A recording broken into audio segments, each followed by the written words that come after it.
ऋषियों, यहां तो बड़ी विचित्र घटना घटित हो गई।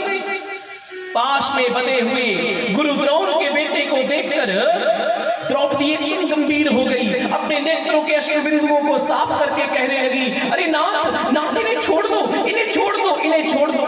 छोड़ दो? ये हमारे बालकों का, निहत्थे बालकों का, सोते हुए बालकों का प्यारा है, इसे छोड़ दो। हाँ ना, मैं कह रही हूं ना, इसे छोड़ दो, सब जानती हूं। पर ये जैसे भी हैं, ये हमारे गुरु के पुत्र हैं।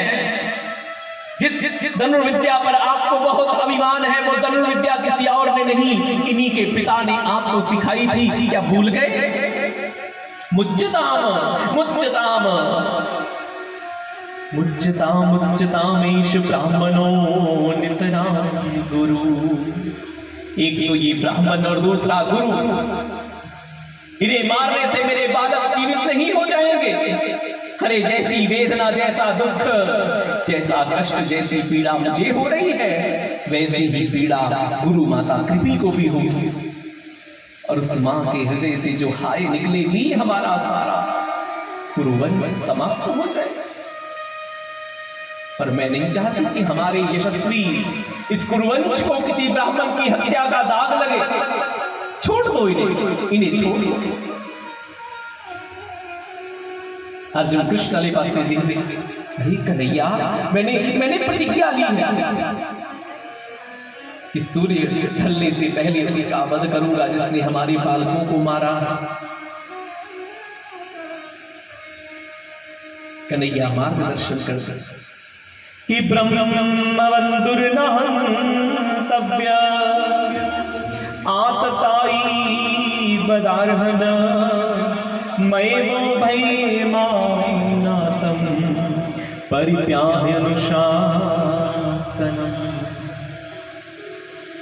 हे अर्जुन, आतताई को कभी भी जीवित मत छोड़ो। आतताई आतंकवादी जहां मिले वहीं उसका वध करो, वहीं उसका नाश करो, वहीं मिटा डालो उसे। और ब्राह्मण कभी दैहिक दंड से मत दो।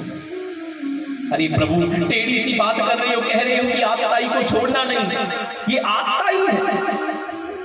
और फिर कह रहे हो कि ब्राह्मण को दैहिक दंड देना नहीं, ये ब्राह्मण भी है, अश्वत्थामा ब्राह्मण भी।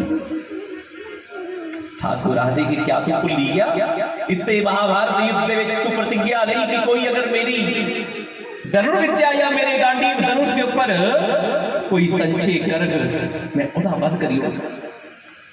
और कर्ण को आ रही दे युधिष्ठिर, जिसलिए तू पता लेने से गया थे, उस वेले तेरे गांडीव धनुष का, तेरी धनुर्विद्या का बड़ा अपमान किया कि अर्जुन, अगर मुझसे मिलने के लिए आना था तो पहले कर्ण का वध करके आते। स्थिति उस वेले भी आएगी और अदू भी मैं तेरा मार्गदर्शन किया कि अर्जुन अपने कोला पट्टे दा जे निराकर भी करी दिता जा ते ओ भी मृत्यु दे तुल्य होंदा है। हे बात जिदा वध करके किसी तीरे तलवारे लेकर मार गए, उन्हें इक्के बारी मरना है। पर जिदा अपमान करके उस समाज में जिसकी बेइज्जत करके, लज्जित करके वो पल पल मर। अपमान की अग्नि दे विच पल पल फको, पल पल फको। उस वेले युधिष्ठिर दा झूठा अपमान किया और अज इसदा भी अपमान कर, ये भी मौत दे तुल्य। बाल केश उतारे गए, अश्वत्थामा दे मस्तक दे विच एक मणि, उस मणि की कटिया गया। कृष्ण ने श्राप दिता, अश्वत्थामा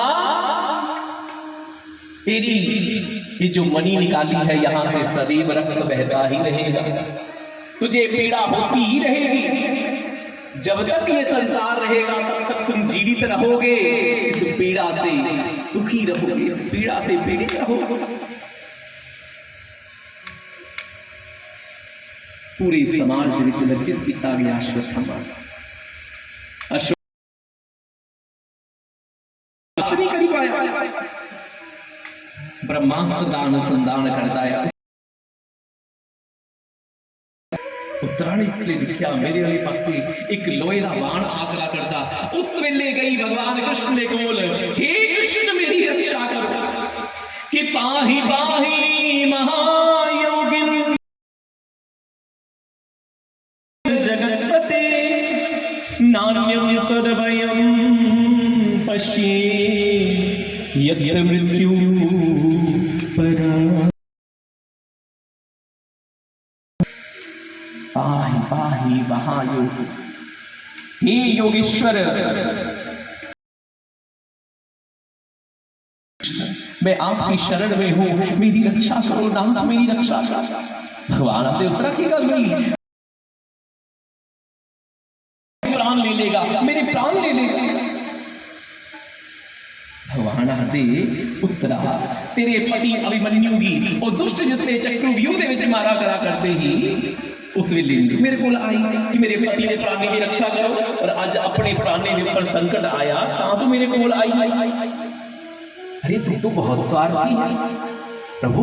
नहीं नहीं, मैं स्वार्थी नहीं हूं, मेरी कोख में आपका कोई भक्त पल रहा है, इन पांडवों का आखिरी चिराग इस कोख में जल रहा है।